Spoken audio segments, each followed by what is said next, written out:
what is the complexities in the formulation of the monetary policy. Then we try to understand, is there any rule for the making of the monetary policy? What are the global experiences talked about?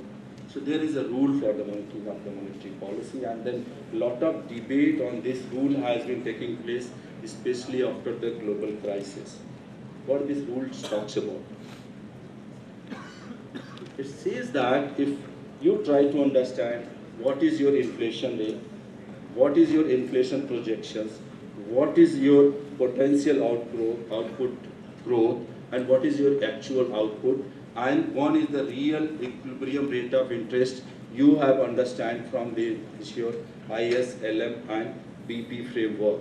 If you know these things, so your monetary policy rate, your policy rate should be accordingly framed like this under this equation. And he has given an equal weightage to the growth and inflation, that is represented by the beta and gamma 0.5. So after my time is based on this policy, we aim to frame a policy understanding that what should be our rate of interest. Both policies aimed at the aggregate demand management under both flows and fiscal policy have a understanding. Then we try to go along with the monetary and fiscal coordination and the coalition. Why so? Because we want to make the stances as per the fiscal policy stances. After understanding these things, we want to understand how this monetary policy, whatever the policy stances we are taking, how it goes to the desired objective and the targets. So we try to understand what are the transmission mechanism for the monetary policy. What is that we see as an interest rate? We see like this. When we central bank changes the policy rate, adjustment immediately is taking place in the short-term interest rate. What are the short-term interest rate? Given the prices are sticky, real interest rate, nominal interest rate declines first in the short term. Short term, where is that? Basically in the money market rate. A decline in the real interest rate at the short term will carry forward in the medium term and the longer term. Subsequently, the economy grows because of the decline in the short-term interest rate. It will boost the investment and the real sector growth. This is the interest rate channel. We sequence like this.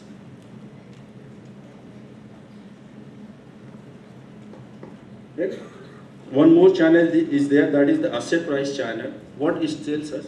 When the central bank decreases the policy rate, adjustment in the short-term money market rate occurs. So what will happen? People then reallocate their savings towards the non-interest bearing assets such as real estate and equity.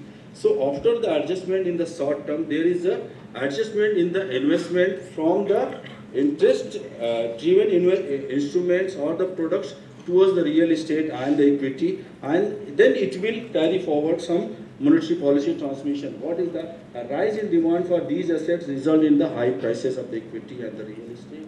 As a result, with wealth increase and the higher consumption will be there, and then moreover higher equity prices also increase the market value of the firms, and then they will make more investments in the supply, and we'll try to understand some higher growth. Then there is a credit channel. What we see that when the central bank decreases the policy rate, adjustment in the short-term money market rate occurs, and then debt obligation of the business declines because of the lower interest rate, their EMIs will be less, and in turn financial institutions are willing to lend more to the business at a lower risk. As a result, investment will increase. This is the way we think about the transmission of the monetary policy through the asset channel. Then credit channel already talked about, and this is the more important, the expectation channel, how the people are expecting, and it gives us the forward guidance about the monetary policy. If the people believe in the economy weaker than the previously expected, so what will that? Lower consumption and investment, and then decline in the economic activity and the lower inflation. If the people expect the economy is expanding, going to expand in the future, and then higher consumption and investment expansion in the higher economic activities. These things actually we try to understand while making monetary policy, because we want to see next near future, and that's why RBI do a lot of survey as well, inflation expectation survey and the industrial outlook survey, etc., etc.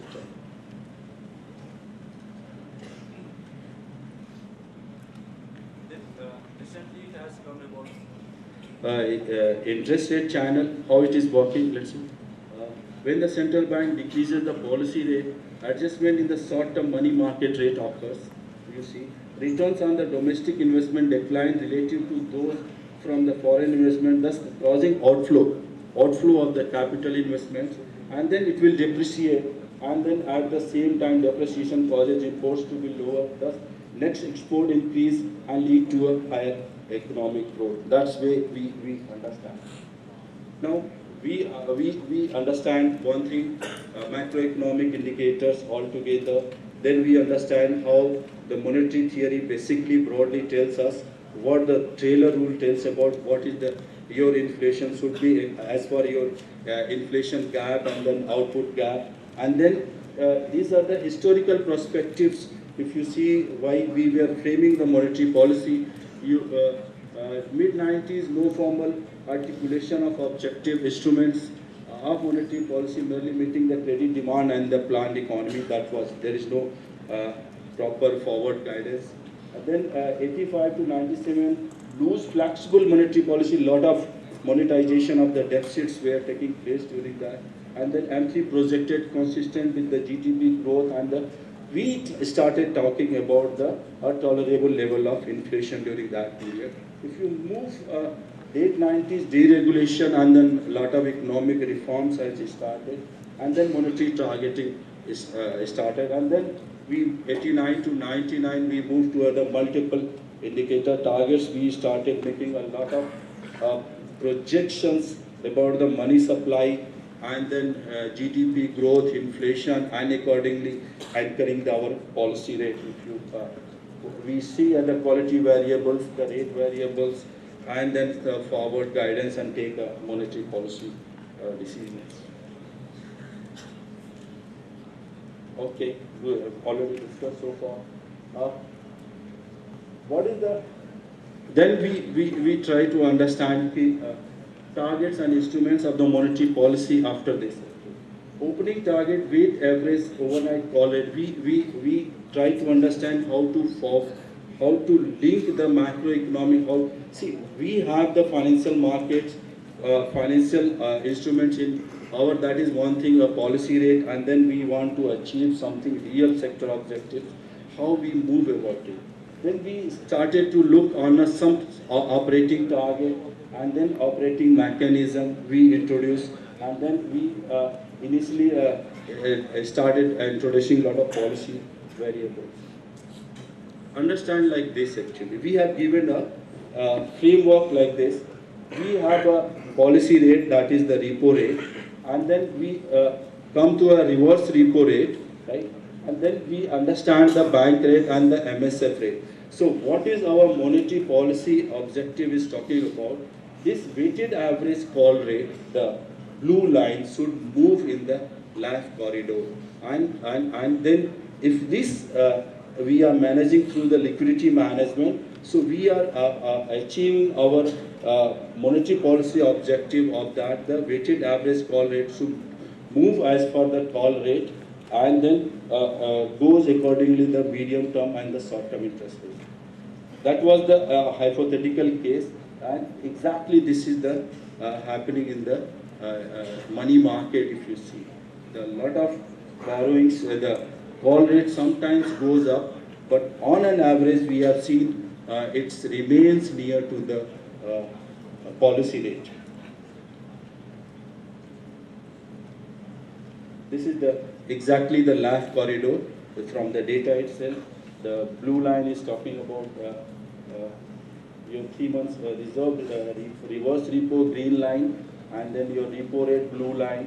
Then MSF is there, red line, and then all this data is moving. So we try to understand how this policy variables, how this money market is behaving to guide us to move forward. Then we make some institutional changes in the policy rate. What we have done, we have signed an agreement with the government of India to make an institutional framework for this inflation targeting, because if we communicate the market in advance what we see going to be inflation in next 5 years, then it will be more easier for the market players to make a lot of decisions, not only the consumer as well as the investors also. We signed an agreement with the government of India on the February 20th to move toward the inflation targeting framework and making other monetary policy committee. Then we set a durable agenda on this CPI target of March we should achieve by up to January 2016 by 6%, and then we move towards the March 15, March 17, and then improving the transmission mechanism and dampening the volatility. You have seen there is a lot of volatility in the weighted average call rate in the left corridor. We should try to reduce that one also. So inflation we have achieved, it was targeted January 16, 6%, we achieved around 5%, very much achieved. Now we are moving towards the 5% March end. And then then accordingly we start anchoring actually the policy, and then make the policy cut, and then try to communicate the market why we are reducing the policy rate, and then how to move forward on that actually. I have to move quickly. Whenever we sometimes we do the front loading actually. In September we reduced suddenly the 50 basis point.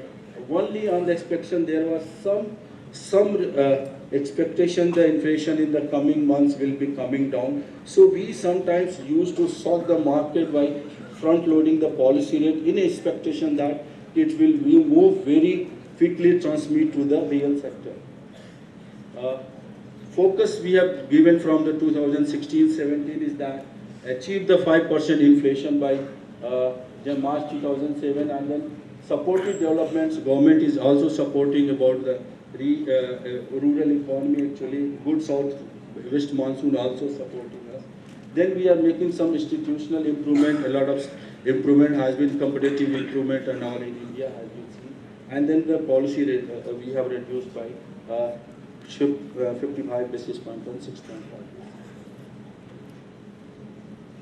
We are changing something about the policy formulating of aggregate also, and then operating modulate liquidity. We have started modulating liquidity and all. What we since planning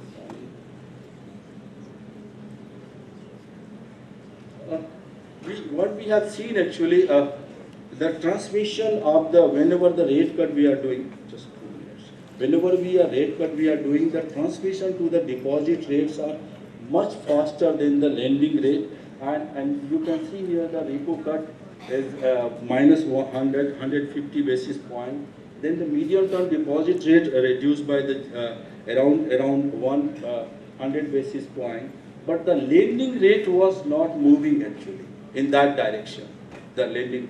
So we started, you can see this all industry data, that lending rate was not moving. So we started to think to introduce one more new product or new guidelines for the banks to how to price the new lending actually. Then we introduced the marginal cost fund based lending actually, giving indication to the banks you should lend based on your marginal cost, not your average cost. And then we started seeing that based on this MCLR, the transmission of the monetary policy is much faster.